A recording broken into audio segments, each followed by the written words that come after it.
Good morning, everybody. I'm trying not to talk too loud. Matt W., grateful member of Al-Anon. And I'm really honored to be able to talk to you today. And I want to thank the organizers for today. One, for inviting me, but also I think they did something really smart. I'll tell you, because I was at Footprints. Anybody at Footprints this year, this past year? A few people? They put me in the middle of the agenda and it created a real low point. So getting Al-Anon out of the way right up front, I think you guys are really smart. For everybody in the room, it's only going to get better from here, I promise. So I have I'm not used to speaking in front of folks who are in AA, and I have a daughter who's 2 years sober, just over 2 years. And I was telling her when I was speaking at Footprints, I said, hey, do you have any advice? It's the first time I've spoken at an AA conference. And she goes, just be real and fun. You'll be fine. And I thought about that for a minute. I said, well, babe, you know, I'm an Al-Anon, so that doesn't come real natural. Can I do like martyr and melancholy? I feel like that works a lot better with my kind of audience. And she said no. So I'm going to do my best to be a little funny for you. And I'll open with a joke that you told me.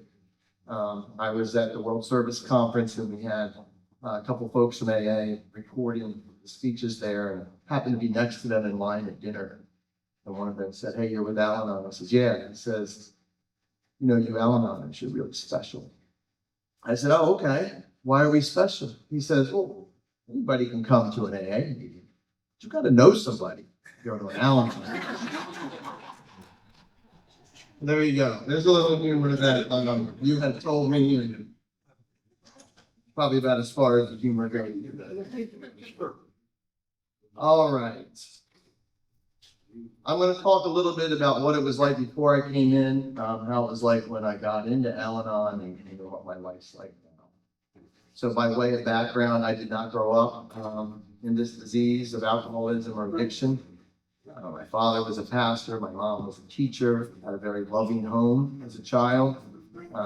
And so I kind of had a very strong foundation in love. I think if anything, when I came out of my childhood, probably had self-esteem issues and a lot of people pleasing. You know, I was an only child, and you're the only child of a pastor, you kind of try to always be on your best behavior, which I often wasn't. So I grew up with a little bit of self-esteem issues and trying to please others.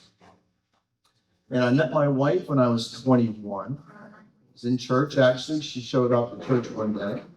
And to hear her tell it later through the service, she was sitting behind me and she kept staring at the back of my neck, hoping that like my hairs would feel it or something. They didn't. But anyway, when I greeted her after church, I started to realize our mothers knew each other. And so thought about that for a week. And then I asked my mom for her house phone. You know, we didn't have mobile phones back then. And called her up and asked her out. So that's how I met my wife. When I met her, she was 6 months clean and sober and very active in AA. And so she was my real first introduction to the program. And I remember, because of how fast our relationship went, I got very involved in AA as well, too. Went to a lot of open meetings, and we could do I go to a lot of conventions with her, the Rehoboth Convention that they do every year, some down in Ocean City. And I got to appreciate and show love for her through, you know, learning the program and learning about her. So we got married in '98, and then about a year later, we had our first child. And she had been clean. I think we met in '95, so all those years she had been clean. But when she came out of having birth, she had a C-section. And they had to give her something for pain. And back then, you know, you didn't know the dangers of Percocets. And so the nurse came in and gave her 2 Percocets. And to hear my wife tell that story, she put one in her mouth and put one under the pillow. And then said, why did I just do that? And that became a trigger for her relapse. And so for all the time since then, she's been in and out at various stages of her addiction. And so that's probably enough as I'll tell about her story. I hope one day she's back in AA and up here to tell the rest of it herself. But I'm going to keep the focus on me. And so my role in that, for about 20 years of our marriage, I just wanted her to win. and I wasn't a very confrontational person. And so I chose denial, which looking back was quite blissful. There's some bliss in denial, I'm not going to lie, over what was going on. And when I look back, I do think that we had a good marriage. Like everything I look back on, having the kids and going through life was great. She was an amazing wife and mother. But a lot of challenges come with addiction, and there's a lot of times in our marriage where that became challenges for us. And I always chose to ignore how I felt or instincts I had or I thought I was being lied to. I would choose to ignore that just to keep things peaceful and not have a fight. And what I didn't realize, and if I could go back and do anything different, each time I did that, I put a little resentment in my heart. And I didn't know it going through it. And so I look back, and honestly, I would say that we had a good marriage. But at some point, that caught up. And so I mentioned we got married in '98. In 2016, so almost 20 years later, I remember this dark, rainy December night, I walked into my first Al-Anon meeting. And I did not recognize who I was. I was angry all the time. I was trying to control things at home. In order to control, I used anger. When anger ran out, I used rage. When rage ran out, I would storm out of the house and go stay in a hotel. And eventually, I couldn't figure out what was wrong. I went to a psychiatrist, and being a smart person, I did research and who's the best psychiatrist. I literally had no idea what my problem was. And I go to this psychiatrist in Philadelphia, paying him out of cash, so insurance doesn't know about it. Telling him the story, and he says, "Man, you're gonna need a lot of psychotherapy to get through this. Taking 3 days a week. What's the problem?" He goes, I don't know. It seems like you and your wife had a way to figure it out." So he wasn't really helpful. And I remember being on my back deck of my house one night, and just the environment had just gotten so bad over that fiery year leading up to my first Al-Anon. And I'm at my wit's end trying to figure out what's wrong with me. And this thought comes into my head: go to an Al-Anon meeting. And I'm going to tell you that was not my fault. That was a fault from my higher power. I have no doubt today. I had been taken to an Al-Anon meeting once in my life. Before that, around 96, so my wife and I were dating, and she wanted me to know Al-Anon because she was in AA. And she took me to my first Al-Anon meeting. And I didn't really know what that was about. And I don't remember what was said at that meeting, but I remember about 20 minutes in, she grabbed my hand. She said, "We're getting out of here." So trust me when I tell you, for 20 years, I had not thought of the words. So when that thought came in my head, I knew two things. One, I knew I was going to go. And two, I knew that wasn't my fault. So I went to my first Al-Anon meeting, and thank God there was a woman there who was so kind and welcoming to me and gave me so much understanding. It was understanding I didn't have for myself, because I was lost. I didn't know why I was so dark. I didn't know why I was so angry. And she just looked at me and just gave me understanding. And that's amazing. I didn't have to say anything in that meeting. I did talk, and I don't know what I said. Well, I know this. Years later, another person who was in that meeting and I were talking. And we were talking about my first meeting. And I said, "Yeah, you were there." She goes, "Oh, I remember." "You were crazy. You kind of scared me when you started to share that." So that's just to put in my frame of mind, like I was not myself at all. So let's see, I was a newcomer to Al-Anon. Here's what they told me in that meeting. Try 6 different meetings. Don't make any major life decisions for 6 months and get a sponsor. All right, I didn't go to my next meeting for a month. I moved out of the house later that week, and I didn't get a sponsor for 2 years. So I was not a good newcomer at all. In fairness to me, they didn't say how long I had to do those 6 meetings. I eventually got to 6 over about 4 or 5 months. I think they should have told me up front, you need to do 6 meetings right away. Nobody has made amends to me yet for that, but I think I am owed it. I do believe Al-Anon. So I I moved out, and one of the things I realized, there's no geographic cure with this disease, right? I had been affected. I didn't know how, I didn't understand. But when I moved out and I had a townhouse, rooms for the kids, and doing all that swapping, one of the things I realized was that all my problems came with me. And so I was in worse shape now because I left the family, which was very traumatic on everybody. And now I'm just depressed, sitting on the couch, flipping TV all day. And it was the first time in my life I had worked a job that was remote, so I didn't have to go into an office. So I was completely isolating myself. And so a month of that goes by, and I thought, well, maybe I should go to another Al-Anon. And so I went to my second Al-Anon meeting, came back, and another month goes by. Maybe I should go to my third Al-Anon meeting. It's really getting better. And then by the fourth month, I went to my fourth Al-Anon meeting. So you see the pattern's not really good here. I'm not embracing the program. But in that fourth meeting, or maybe the fifth, someone was sharing, and they gave this slogan. They said, hurt people, hurt people. And I don't know if you've heard that before or not. I had never heard that. And when I did, the only way I can explain it, it's like some gear shifted inside it. And something clicked and made sense. And I didn't know what, but I knew that that was the most meaningful slogan I heard in my life at that moment. And it gave me some understanding for how I was feeling, that I was acting the way I was acting because of her. And I didn't know that. And so after I heard that, I really started, I'm like, this program must have something for me. And I started to go to more and more meetings. And I was doing, I think, 3 to 5 meetings a week in North Wilmington. And really started sharing at meetings. I would share, I would come early and talk to people. I would stay late to talk to people. I went into Al-Anon with that God gift of desperation. When I heard that hurt people, it just unlocked something, and I just had a thirst to get more.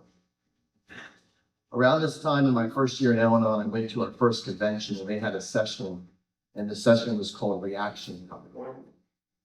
And I thought, well, that sounds interesting, I'll do that breakout. And I went in there, and they talked about the choice I had on how I can react immediately to a crisis that comes up, or how I can respond. Now remember, I'm this very angry individual. My clock for 0 to 100 on anger was like that. And most times, the way I looked at it in my head is, she did this, I had to react like that. And it was fast. And so I'm in there, and I'm listening to this guy talking, who tells me that for every year in Al-Anon, you get 1 second of think time between the event and reacting. 1 second for each year. Now, that's not really encouraging to a newcomer, by the way. But I walked away thinking, I'm going to try and find that second. Because I know a big part of my problem was how I was constantly reacting to every little thing that went on. And so I started to really search for that second of think time. And it was elusive. It was really hard to find, I'm not going to lie. But occasionally I would. And when I would find it, I would make the choice not to react. And I would have a better day. And it was that simple for me. And so realizing that, I started to find it more and more. And what I came to realize is that I had a choice of how I handle a situation. Before Al-Anon, I didn't think I had a choice. I thought somebody does something and I have to do something in return based on how I'm feeling. I did not realize I actually had a choice for how to handle the situation.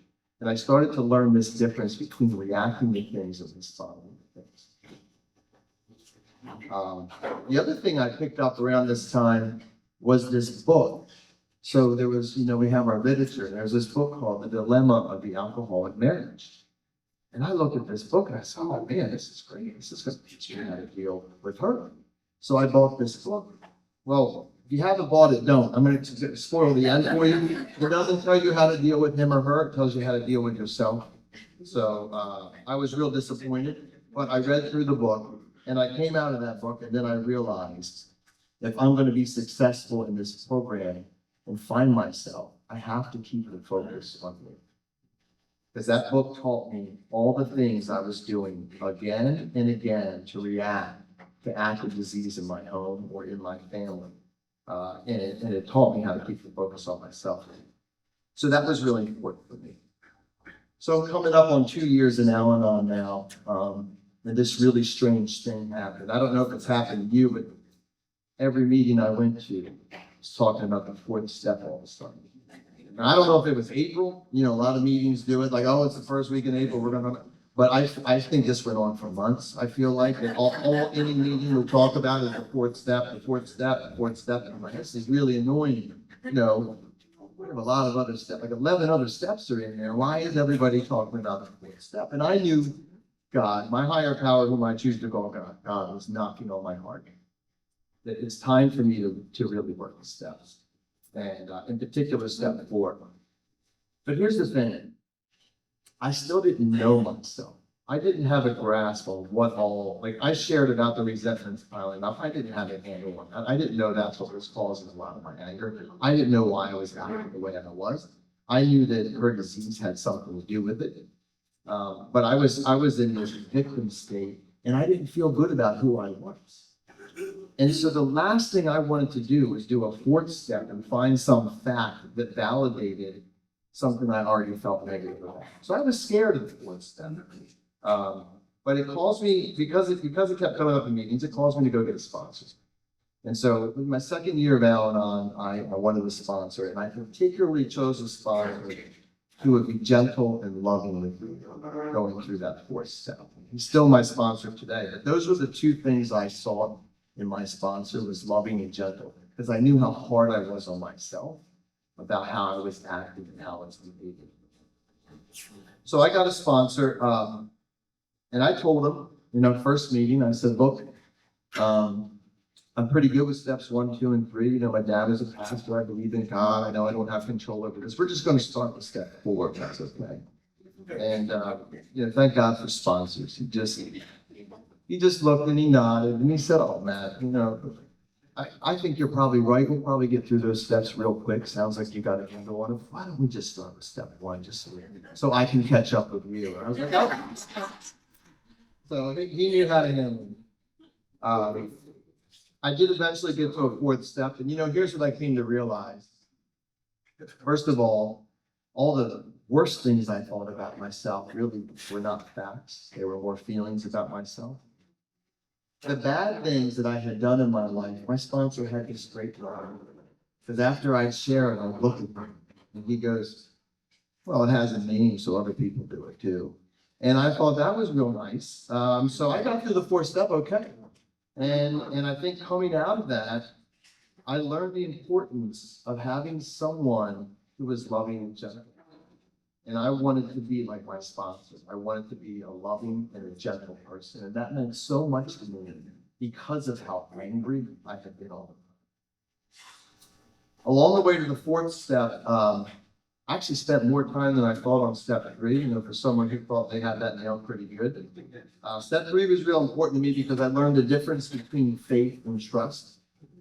And so there's a story I have that really locked this in for me. It's in one of our literatures in Al-Anon. But this tightrope walker, maybe some of you have heard of. He ties a tightrope between 2 skyscrapers. And he's going to push a wheelbarrow across this tightrope. So he starts on one rooftop and he pushes the wheelbarrow across the rooftop to the other. And this little crowd is gathered on that rooftop to watch him. And he runs the wheelbarrow back across the tightrope. And when he gets back across, he says to the crowd, who thinks I can do it again?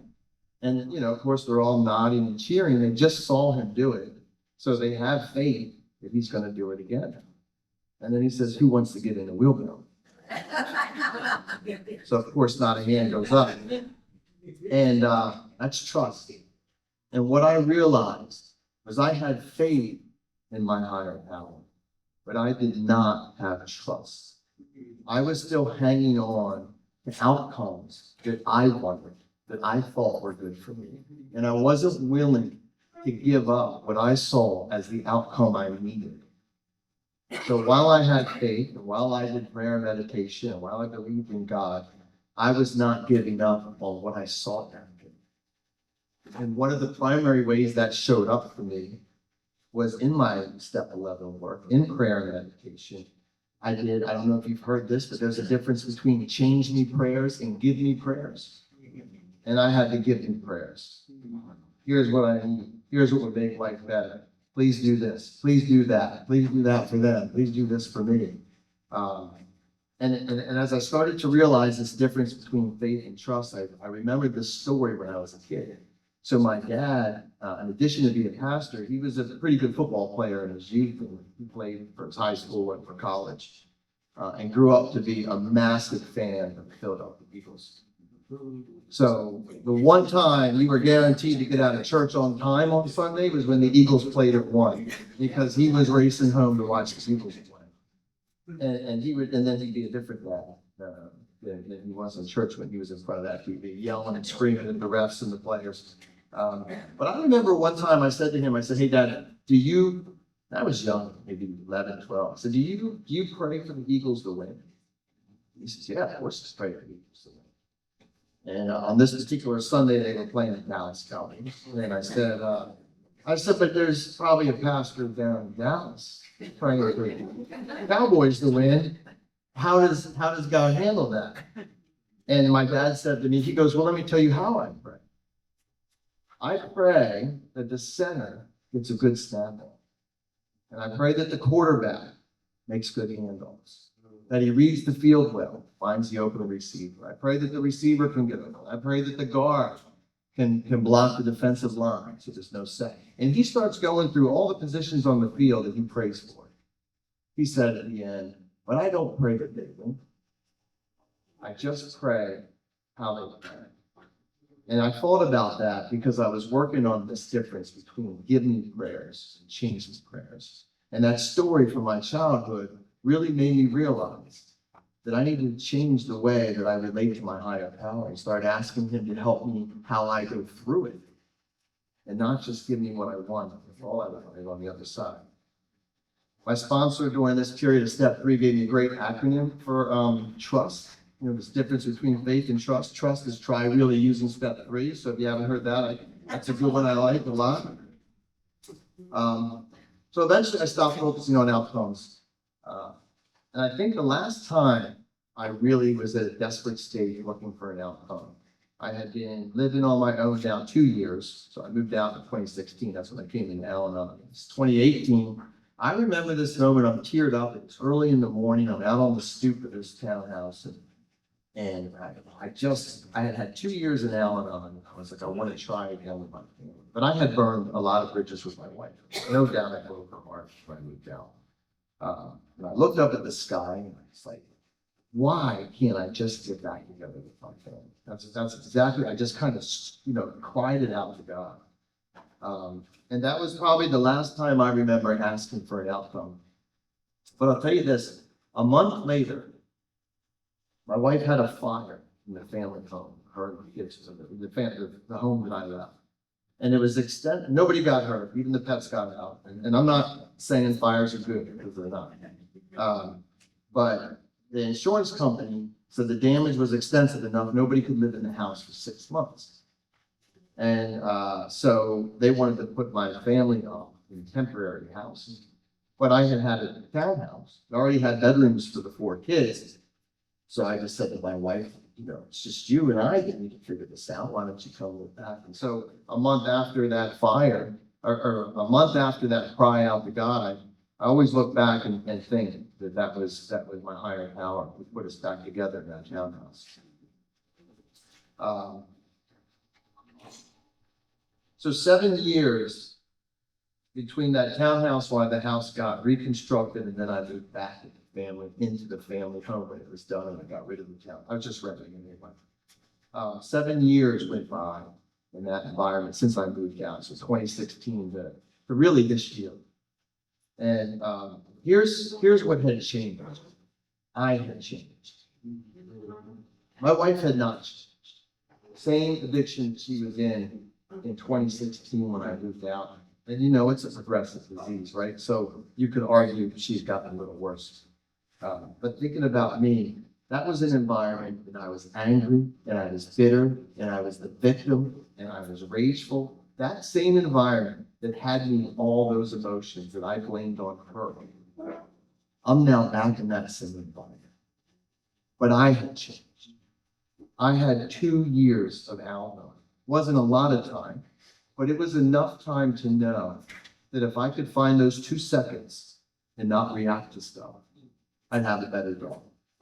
If I could put more trust in my higher power and leave the outcome to him, he gave me what I needed. It wasn't always what I wanted, but he gave me what I needed.